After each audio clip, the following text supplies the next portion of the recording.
I'm Michael Woods. I'm a high school special education teacher. I just finished my 30th year. I've been in the LGBTQ movement for quite a while. I was born and raised in the community in which I teach, and I thought we'd made vast improvements.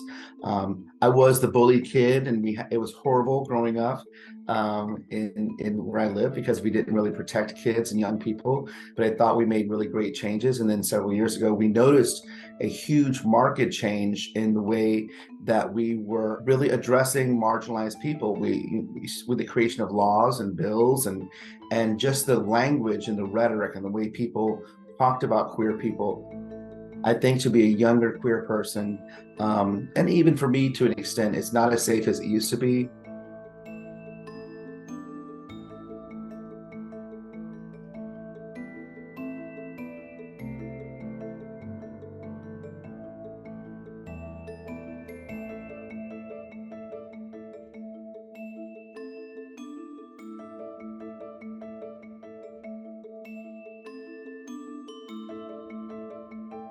LGBTQ people in particular, we know are less likely to harm themselves and to make poor choices. And if they don't feel ashamed to talk about being who their authentic self is. And so when we start erasing visibility, we start making it almost like shameful to be who they are. We cannot keep students in the classroom and learning if they're not safe. And we can't keep teachers in the classroom in a state that has a critical shortage if LGBTQ plus teachers are leaving.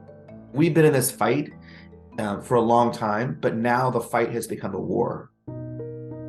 Florida has become, in my opinion, the printing press of hatred for queer and marginalized people, because anything that passes in Florida is going nationwide.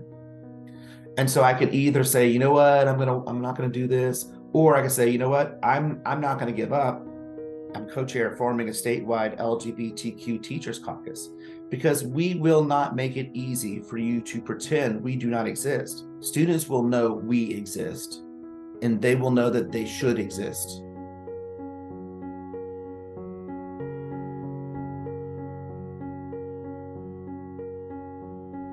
We were at a statewide meeting and someone said, if you're interested in forming an LGBTQ plus caucus, teachers caucus, meet in this room. And I got in the room and it was like standing room only. There were like a couple of hundred people. I thought I was alone. I thought I was the only person who was always angry about this stuff that was happening. But then when we got in the room, they're like, we've got to do this. It is something we can tangibly do. And we've been empowered to do it. And the only thing we need is a computer, Zoom, and the ability to strategize. We may not be able to get people who have already made these laws to immediately change, but we can start talking to the people that they talk to. This is not my Florida.